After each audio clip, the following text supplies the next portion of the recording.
Welcome back. This is Kevin Prince, your host for today's Market Insight Show.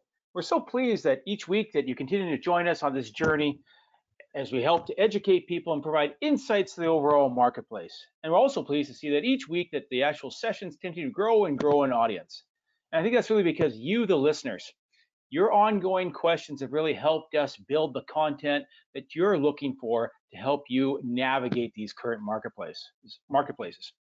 Also, I also appreciate those people out there who referred this off to people and said, take a look at this content because it really shows that we're actually producing content that really means a difference for you.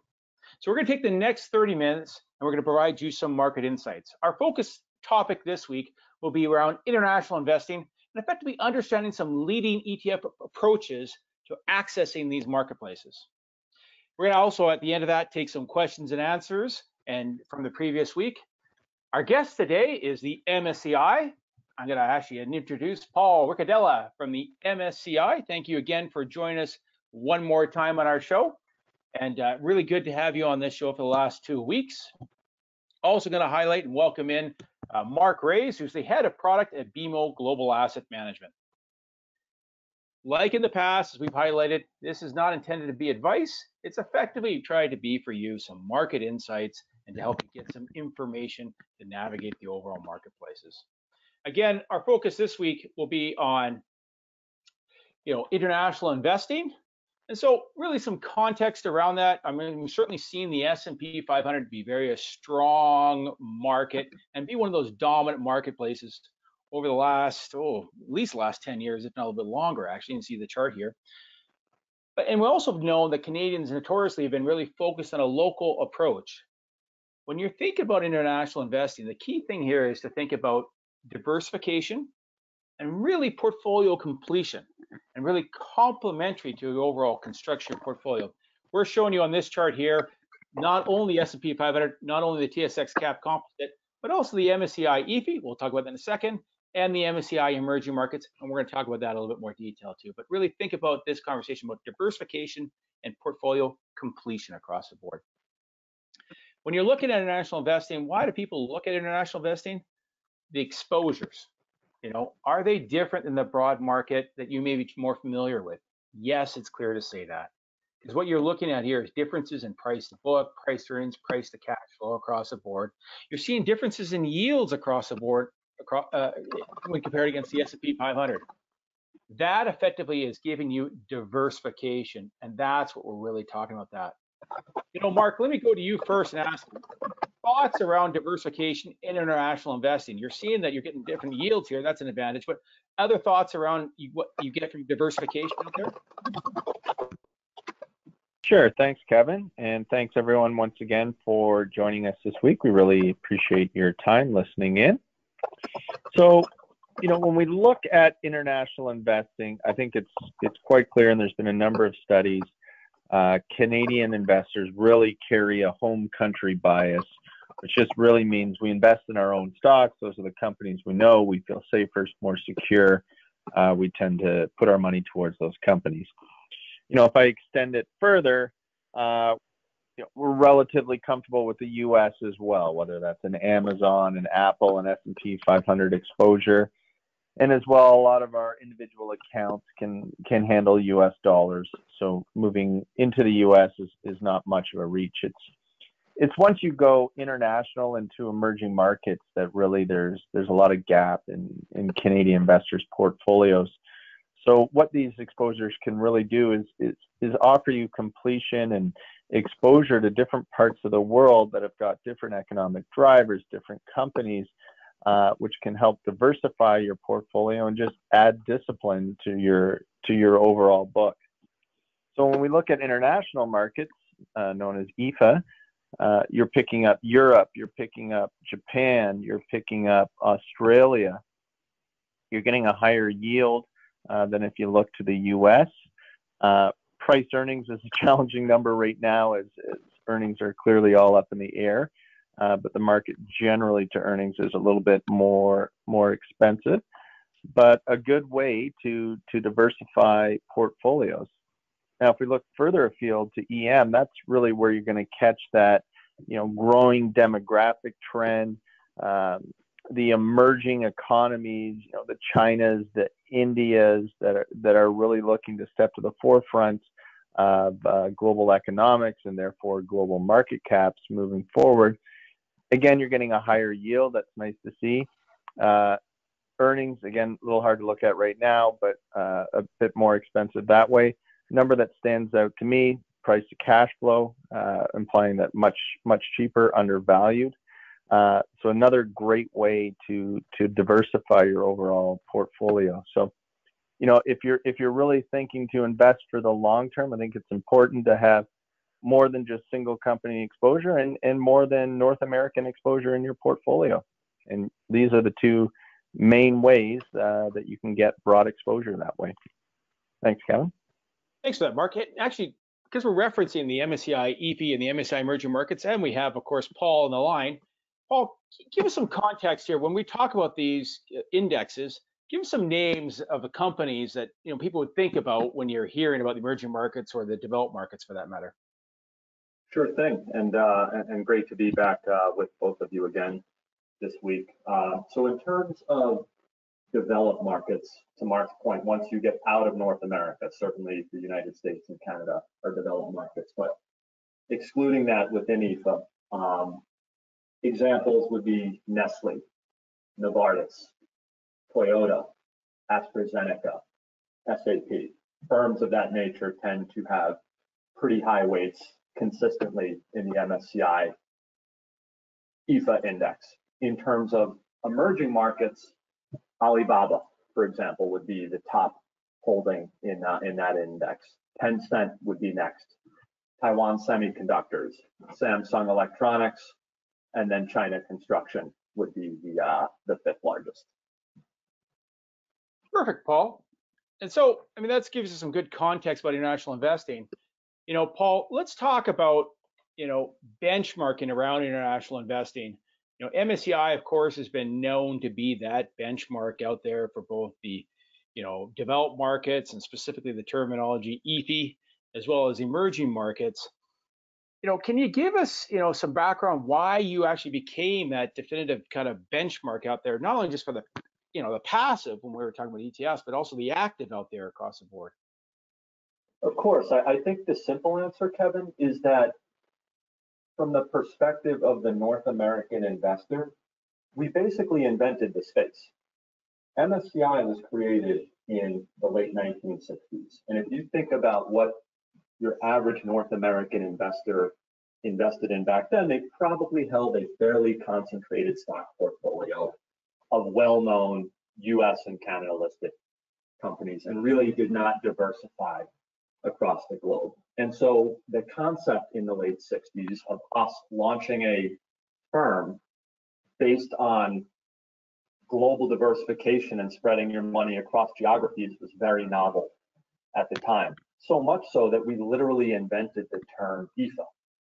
That term is proprietary to MSCI. If you look at our competitors' developed markets, ex-North America indexes, they're not called EAFE. They have some other generic language associated with them. So I think being first to that mindset really helped us in terms of getting buy-in from investors all across the globe and having pensions, foundations, and endowments really use the MSCI ACWI index as the starting point in their equity policy, and then it all sort of flows from there. Yeah, that makes sense. The institutional investors really drove that demand, or the bad, and everybody kind of followed it across the board.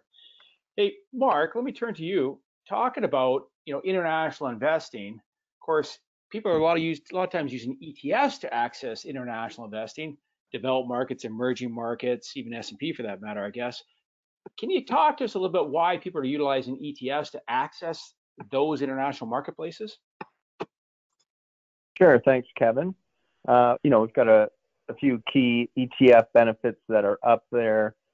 Diversification, you're getting exposure across the entire marketplace.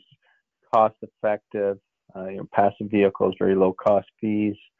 The efficiency of a single ticket trade instead of attempting to, buy a bunch of different companies. the transparency, because we publish the holdings on a daily basis. You know exactly what's in there. A very important one that sometimes gets overlooked is the ability to handle any size trades where, an individual investor can invest in an ETF all the way up to an institutional investor can invest in an ETF and really buy the same thing. And then currency choice. So I think that's really important when you consider most of us invest with Canadian dollars. When we need to buy U.S. securities, we might have some U.S. cash on hand that we can put towards it. But by and large, there's a currency conversion both ways on the buy and the sell that you need to think about. So buying something like ZSP, our U.S. equity ETF, in Canadian dollars is a great way to do that. But as well, currency exposure. If you have a view on Canadian dollars versus U.S. dollars, you want a U.S. portfolio, but you don't want U.S. currency exposure, ZUE is the currency hedge version of the S&P 500. So great convenience there on that side. And then we draw that line because, direct investors, we can't go buy, or most of us anyways, can't go buy international and emerging market securities. Our accounts aren't set up to handle that. Never mind the complexities of understanding how to pick stocks in those markets. So those benefits that we talked about that apply to the US and Canada, they're only amplified when you start thinking about international and emerging markets. So again, with international, we offer the hedged and unhedged exposure. So ZEA would give the unhedged exposure. ZDM would have the currency hedge on it. So you'd be taking out the exposure to, the euro, the pound, the yen, etc. And then for emerging markets, just the unhedged, typically because the currencies move with the underlying stocks. And as well, because once you get into emerging markets, they're a little tougher and more expensive to hedge. So it just makes sense to just have the unhedged version. But, as you go along that spectrum from Canada to the US to international to emerging, those benefits of a single ticket ETF just get amplified as you go along that scale. Thanks, Kevin. Oh yeah, I can't agree more with 900 plus holdings and either emerging markets or developed markets. That one ticket solution can really help put that diversification on at once. Let's bring in some competitors to be fair, right? Take a look at what's going on in the overall marketplace. Mark, there's certainly a lot of popular choices to invest, international investing. Let's take a look at the 3 months, the 1 year, and the 3 months, the 1 year, and the 3 years for performance across in both the developed markets and the emerging markets. Maybe give some insights to the choices out there, the fees, and what really goes into the consideration around picking different ETFs in the overall marketplace. Sure. I think as ourselves as individual investors, we might not realize that there is a fair bit of difference between something that sounds pretty similar. So an international exposure, depending on how the ETF is constructed, it might hold all the holdings. It might hold different things to get access to those holdings, but it might follow a different index. So we're here talking with MSCI today, who's the recognized market leader. There are other indexes out there. So Vanguard follows something different. So we're looking here at, BMO, iShares, and Vanguard, the three biggest providers in Canada. Well, iShares and BMO use the similar or same index, but Vanguard is something different. Does that matter? Well, there are some differences, including country differences.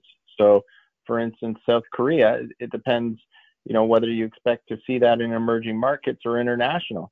And just as important, if you're trying to buy both, realizing whether you're doubling up or whether you're getting that right exposure. So some consistency there. And then I think we're all able to look at fees, and that's another important aspect. Sometimes some of the older ETFs that have been around a bit longer have higher fees. And that's a bit of a competitive knock against some of the newer stuff that's come out. So you can see our ZDM or ZEA at 20 points, very cost effective. And as well, emerging market ZEM, again, very cost effective compared to some of the products that are out there. And that fee differential will make its way into the performance.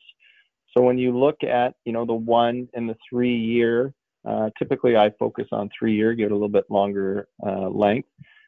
you do see that fee making a difference. You do see that exposure making a bit of a difference. And thankfully, we see the BMO ETFs outperforming. And so that's a reflection of the construction, the fees, and the index that we're using. Thanks, Kevin. Thanks, Mark. And I think you can, really good to highlight the different indexes, because we're looking at, going back to your point, in 3 years, emerging markets, fees can account for one aspect, is the same index, but fees may not account something for the other aspect. And that's why it's good to have a little conversation with Paul here as we dive into maybe more of the differences on the index construction, because to your point, Mark, that is a consideration across the board. Paul, maybe you can bring us into speed. Like, when you build out indexes, and let's go, right across the board, what is in that kind of country decision you're looking at? And then let's dive in a little bit after that on maybe a little more in emerging markets, and dive into what your process around deciding that is, and some of the key differences you're brought across. Yeah, absolutely. So as you can see here, this shows all of the markets that we cover globally, right? And at the moment, there are 23 developed markets, 24 emerging, 20 plus frontier, and then we have a number of standalone markets, which a standalone market is where they have a stock exchange, they have a financial system, but it is just not accessible by people who are not citizens of that country, and therefore it does not warrant going into a higher level index. In terms of determining what's developed versus emerging versus frontier, we have a three-tiered way of looking at it. One is economic development, high-level macro numbers that all governments report on in terms of GDP, GNI, et cetera. The second is size and liquidity requirements. Do these markets actually trade? In what volumes? Samsung, as we spoke about before, being a large holding of EM. What's the daily trading of Samsung, and is it truly liquid? And then the third pillar is market accessibility. And we talked a bit about this concept on last week's call for the repeat listeners, but market accessibility means, do we as North American investors truly have access to a particular market? Or are we at some disadvantage because in many emerging markets, they give preference to their own citizens first? And how a country scores on each of those three criteria, economic development, size and liquidity, and market accessibility, determine whether they are developed, emerging, frontier, or standalone. And I guess the last sort of thing I'd mention on this topic, Kevin, sometimes the concepts of developed country and developed market are conflated. And in MSCI's view, they are not one and the same. You can be a developed country, i.e. high GDP per capita, great infrastructure, et cetera, but not be a developed market in terms of your currency is not available all over the world. Your custody rules and regulations are incredibly lax, and you treat non-domestic investors at some sort of disadvantage. So those are all the considerations that go into how we score each country, which is a big part of determining what the index looks like. And let's take a little bit deeper look. I mean, Mark kind of highlighted emerging markets and differences there. Let's take a little look specifically, a little bit more about that, if you can dive a little bit deeper, because there are some differences there. Maybe give us some background on why you see the actual differences in those indexes. So Mark absolutely alluded to it during his comments. The biggest difference is South Korea, and that goes to the emerging country versus emerging market phenomenon. So South Korea, no doubt, is advanced, right? Great infrastructure, healthy economy, very nice place. The reason it is an emerging market, in our view, mainly has to do with currency convertibility. If you are a global investor and you want to invest in South Korea, you need to get access to the South Korean won. You can only do that in Seoul during their trading hours. It is not available 24 hours a day, 5 days a week in Hong Kong or Toronto or New York or London like so many other currencies. In fact, there is no developed market in the world where you can't buy or trade the currency 24 hours a day, 5 days a week. And so that is why we view South Korea as an emerging market, and that drives the differences that you see between some of the ETF performance, because South Korea as an emerging market holds a fairly high weight in the MSCI Emerging Markets Index. The other thing I'd say that's at play here, and this slide speaks to it, is more bottom up in nature, but how stringent are you on screens for companies? How high is the barrier for a company to meet the minimum criteria to get in your index? In our case, that barrier is pretty high. We take replicability of our indexes and investability very serious, and we already talked through the slide that shows all of the AUM directly tracking our indexes at $3.7 trillion. And so we have to make sure that BMO and anyone else who is trying to track an MSCI index can do it efficiently and at low cost. And so there's a big bottom-up element in terms of screening for companies. Thank you for that insight. Appreciate that. And what we're really saying to me in some cases that when you go beyond the known benchmarks, maybe it's a decision then, right? And that's fine. But if you're going to go beyond the known benchmarks, that to me is almost like a decision or a factor decision or an opportunity set. And, I'd kind of highlight, there are other choices too, more of choices when you go beyond the known indexes. You go into certain things like, for example, a factor-based strategy. And Mark, one of the examples we've talked in the past, and maybe we can certainly spend some time on it here, is, quality being a factor, something we've been talking about. Like, why did you pick quality as one of the factors that BMO offers in the marketplace? Sure, thanks, Kevin. Well, quality is just a factor that intuitively makes sense to investors. It's, of course, something we all think about when we pick investments, and it's something that active managers always have front of mind. They might measure it different ways, but certainly quality always fits into portfolio construction.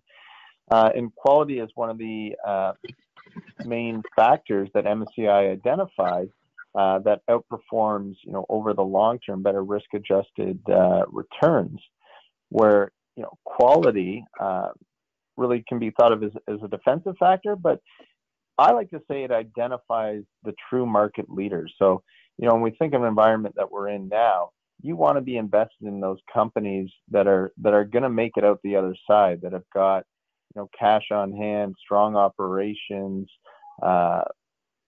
advantages over their competitors that are going to see them through. So we look at three things, again, following MSCI's indexes: high return on equity, stable earnings growth, and low financial leverage. And those three things come together to identify these securities. So high return on equity, of course, we want them to be delivering on the invested capital. Stable earnings growth, we don't want it swinging around, so we want a steady company. And low financial leverage, I think particularly now, is very important in that you don't want to necessarily be investing in companies that have loaded up on debt to fund their operations. You want companies that, push off good, strong cash flow and are well equitized, because those are the companies that are going to better withstand this market turbulence. So yeah, we find that quality, being one of the leading factors, is a great way to invest if you're looking for something other than a broad market exposure. Thanks. Well said there, Mark. And Paul, I know your team has done a bunch of research in around the quality factor and have a sustainable why does it persist, the outperformance there. Maybe you can speak to that, because what are you pulling out as holdings and really identifying here across the board? Happy to. So quality is an interesting factor for sure. It is probably newer in the grand scheme of things as far as academic research and literature go. There has been a lot written on it, and I think what investors really ask themselves is why this combination of focusing on earnings variability, return on equity, and debt to equity makes sense, and why it has persistent outperformance. And there are a number of theories as to why that's the case. A few that I like are as follows. The first is that investors have a tendency to overweight near-term rewards. Many of the quality screens that Mark and I are describing are much longer term in nature. Quality stocks tend to deliver a long-term payoff, whereas we live in a much shorter term world where investors are driven by that motivation. Reason two is that just the myopic nature of financial markets may mean that investors focus on the wrong things. And it's related to point one, but obsessing over short-term earnings announcements, corporate news flow, macroeconomic issues, etc. And then the third thing is more behavioral in nature, but as investors, we tend to have an exaggerated belief in our own abilities and therefore may be reticent to invest in, for lack of a better term, less sexy stocks, things that are higher quality, stable companies, and we feel that our expertise is best rewarded by selecting companies with higher leverage, more earnings variability, greater upside potential overall. So those are really the three reasons, at least that I personally believe, as to why quality stocks have outperformed over the last number of decades. Well, thanks for that.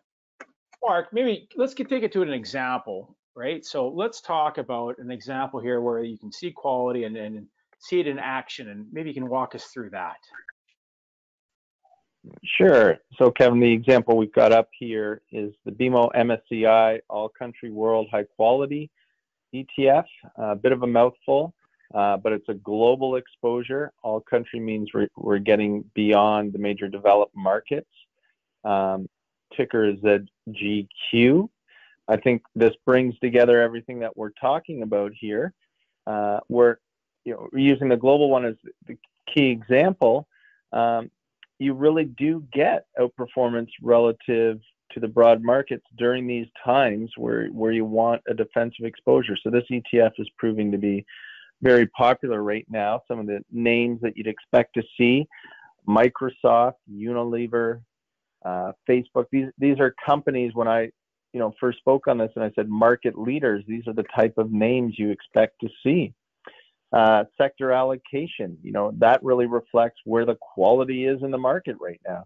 Highest weights to technology and healthcare, low weights to real estate, materials, and energy. Again, that makes sense from a quality standard. Geographic, heavy to the U.S. Well, where's it been the relative economic powerhouse over the last few years? It's been in the U.S. So again, that lines up. So it's the type of investment that I think when you look at it, just makes sense to a lot of investors. And thankfully, the performance has been in hand with that. Thanks. Thanks for the example. I appreciate that. We're going to flip gears here, answer a few questions that came in from in between now and the previous show. First one that came in was in regards towards ZPay, certainly a very popular ETF in the forum. We had that session on this ZPay 2 sessions ago. So I encourage you, if you want to take a more detailed dive into ZPay, we've certainly done that. The other thing I'll quickly highlight around ZPay is if you want to have a product deep dive in that space, I'm just going to encourage you to go to your respective podcast out there, services, whether it be Apple or whatever, and just type in BMO ZPay, and we have a whole deep dive podcast that really give you some key insights around that particular ETF. Won't have time to go through it all today, but I'm going to highlight that as another resource for you beyond the webinar we did in the past around ZPay. Mark, people are looking at ZZD and certainly popular ETF in this forum.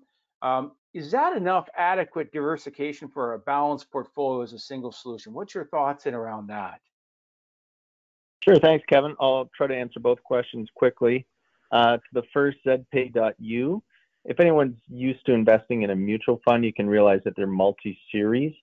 ETFs can be constructed that same way. So the .U of ZPay is part of the same overall portfolio. So there really isn't a concern on size that way. And as well, with how ETFs work, they can always access the liquidity of the underlying. So if size is your concern, as part of a portfolio, if trading is your concern, it's got the liquidity of the underlying, which is large U.S. Companies. So neither thing is going to hold you back if you wanted to invest with U.S. dollars. I just think it's more natural that Canadians tend to invest in Canadian dollars, although there is some USD out there. As to the second question, ZZZD, this is a portfolio that is a tactical dividend fund. So it does tend to invest in equities. It does look for higher yielding equities. However, the manager, Larry Berman, is generally more defensive in nature, and he's responsive to how his views are on the marketplace. So it does act in many ways more like a balanced fund than a pure equity fund.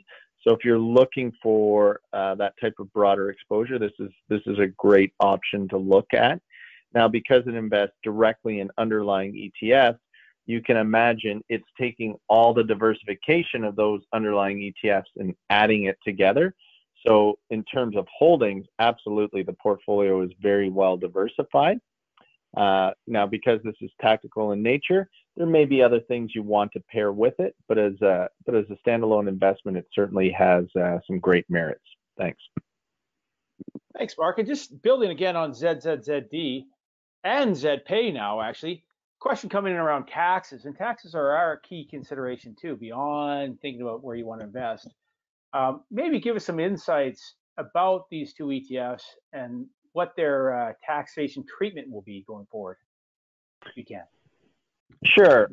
So the thing to realize is that these ETFs, because they are set up as trust vehicles, they just pass through the tax of the underlying. So when it holds equities, you're going to get dividend income and capital gains from the buying and selling of the equities. When it trades options, generally speaking, those options are often considered on capital. In this case, for these ETFs, they are. So there, again, you get capital gain treatment. And as well, you might see some return of capital depending on, let's say, the growth of the fund or how the option overlay strategies work out if the market's going up or down. So you do get a far more effective tax outcome than just pure income that you would get from, holding bonds or a bond fund. So much more tax efficient that way. Good consideration. Paul, let me bring you in because I know you've got some resources at MSCI for people to look up. What economics and numbers, I want to ask you for your opinion, but maybe what economic numbers should people be looking at? Maybe what resources can your firm offer for people who want to do this themselves and do some additional research? Sure. So we have a very robust website specifically dedicated to the current market environment and coronavirus. If you just go to msci.com/coronavirus, there are all sorts of analytics and data, stress tests for different scenarios, and an L-shaped recovery versus a V-shaped recovery, et cetera. I think in response to this specific question, the simple version of the answer is that markets seem to be deviating from the real economy, at least in the short term. If you look at any economic indicators, whether it's unemployment numbers, GDP shrinkage, budget deficits, it could lead one to believe that perhaps markets should be in a more challenged place. Now, counterbalancing that is that governments have taken really unprecedented steps, even beyond what they did in the 2008-2009 financial crisis, to keep markets stable. And so there is a lot of power in that, for sure. So, that's the sort of high level, simple view. But again, if you go to msci.com/coronavirus, you can get much more nuanced views on some of those different economic metrics, as well as stress tests to see under certain scenarios, how would we expect the real economy to look, and what would that mean for markets going forward as we move through this crisis. Thanks, Paul. Thanks for highlighting that additional level of resource for the listeners here. Last question, I'm going to turn to you, Mark. What sector and ETF would you recommend investing for the long term? And again, we don't always know the investors here, so there's a lot more consideration. But maybe you can walk us through some of your thoughts in that space, what to look for. Sure. Yeah, it definitely depends what your goals are, what your timeline is. I'm hearing long term, but the age of the investor, what they're trying to achieve. So if you're more growth oriented, you might be thinking about things like, technology and healthcare as being, secular themes for certainly the foreseeable future. If you're older, you're a little more defensive in nature. Maybe you want a bit of equity growth, but by and large, you want some stability with your investments. Something like global infrastructure is a great way to go, where you're investing in underlying companies that are tied into long-term projects, long-term contracts, things of 20, 30 years length that are kicking off great income streams.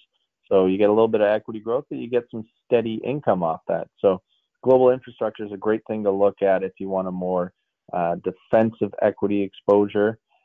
Utilities is another way you could look at it in terms of sectors. But as well, you could go factors. So I know the question was sectors, but if you went factors, you could go towards, low volatility as something that's far more defensive in nature than the broad market. You're still getting some equity growth, but hopefully you're getting some protection during periods of market stress. So really depends on the individual investor.